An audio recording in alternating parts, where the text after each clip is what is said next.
সূরাতুল মুলক যারা নিয়মিত তেলাওয়াত করবে আল্লাহর মেহেরবানিতে তাদের কবরে কোনো আযাব হবে না। করতে রাজি আছেন? কথা কয় না। করতে রাজি আছেন সবাই? বিষ্ণুই বললেন এখানেই শেষ নয়, আরো আছে। শাফাআত লি সাহিবিহা, এই সূরাটা কিয়ামতের দিন এই সূরা যে তেলাওয়াত করবে তার পক্ষে সুপারিশ করবে। কোরআন যদি আপনার বিপক্ষে আল্লাহর কাছে নালিশ করে, আপনার বাঁচার কোনো উপায় আছে?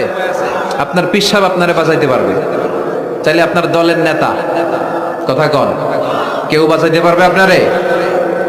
কোরআন যেমনি আপনার বিরুদ্ধে দাঁড়ালে আপনারে বাঁচাতে পারবে না, কোরআন তেমনি আপনার পক্ষে দাঁড়ালে আল্লাহ আপনারে ফেলে দিতে পারবে না। কোরআন আপনার পক্ষে থাকলে আল্লাহ আপনাকে দয়া করবেনই।